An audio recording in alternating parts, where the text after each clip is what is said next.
বন্ধুরা নমস্কার। বিষয় রুচি। বন্ধুরা, এই দিন কয়েক আগে একটি হাসপাতালে একটি মেয়েকে দেখছিলাম।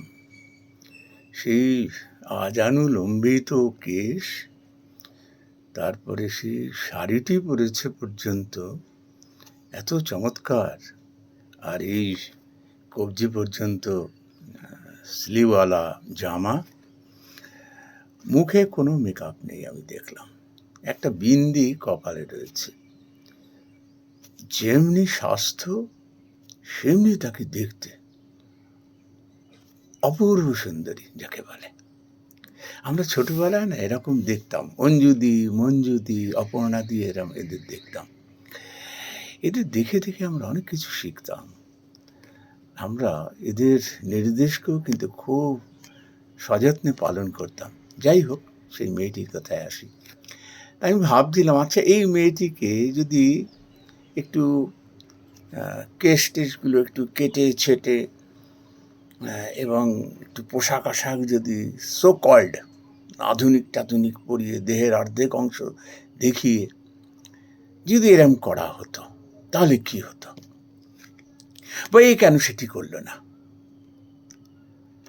এ কেন সেটি করেনি সেটা সহজে অনুমেয়।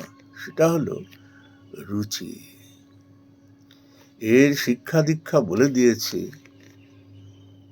যে রুচির থেকে শ্রেষ্ঠ সম্পদ আর কিচ্ছু হতে পারে না। এই দুদিনের রূপ যৌবন ভগবান দিয়েছেন, তার দানকে কখনো অবমাননা করতে নেই। তার এই দেহটিকে নিয়ে পয়সা উপার্জন করলাম, 5 জনকে দেখিয়ে বেড়ালাম, হীন উদ্দেশ্য নিয়ে। এর রুচি অন্যের কাছে বড় নিন্দনীয় হয়ে ওঠে। অন্যের ঘৃণার চোখে দেখে। পুরো পরিবারটির উপরে না সন্দেহ নেমে আসে। এই ঘরের যে মেয়ে, সে ঘর না যে কিরকম হবে। বন্ধুরা, আমরা এই সমাজে আধুনিকতার নাম দিয়ে যে ধরনের স্বেচ্ছাচারিতাকে আমরা প্রশ্রয় দিচ্ছি, এর মূলে রয়েছে আমাদের অশিক্ষা, কুশিক্ষা। আগের দিনের মেয়েরা, মায়েরা এটি করতেন না কেন? তারা জানেন এই ভগবান দিয়েছেন, তার দেওয়া দান রূপ যৌবন, এটিকে যদি সযত্নে পালন করতে পারি, তাহলে পরে দেহ মনের শান্তি। 5 জনে যখন আমাকে দেখে তৃপ্তি পাবে, মনে শান্তি পাবে, আমাকে দেখে যখন তার মধ্যে সম্ভ্রম, এর উদ্রেক হবে, যখন আমাকে যখন সে শ্রদ্ধার চোখে দেখবে, সেটি আমার কাছে পরম আশীর্বাদ।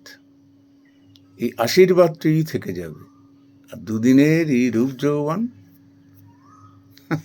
ও শেষ হয়ে যাবে, কিন্তু বয়ে বেড়াবো উত্তরসূরিদের কাছে নিন্দা, কদর্যতা, অশ্রদ্ধা। বন্ধুরা, আমরা তবু এটা করি কেন? একটি কথা আছে, দেখবেন, সৎ সঙ্গে স্বর্গবাস, অসৎ সঙ্গে নরকবাস। আমরা রুচির যে কি মহিমা, রুচির যে কি মাধুর্য, সেটা সেই ধরনের মানুষের সঙ্গে যদি মেশার সুযোগ পেতাম, তাহলে কখনো আধুনিকতার নামে এই অসভ্যতার প্রশ্রয় দিতাম না। আমরা সেই সঙ্গে মিশি না বলে, সেটির সন্ধান পাই না বলে, সত্যের সন্ধান পাই না বলে আমরা আজকে ভগবানের দেওয়া এই দানটিকে অবমাননা করি, 5 জনের কাছে নিজেকে অশ্রদ্ধার পাত্রী হিসেবে গড়ে তুলি। নমস্কার বন্ধুরা।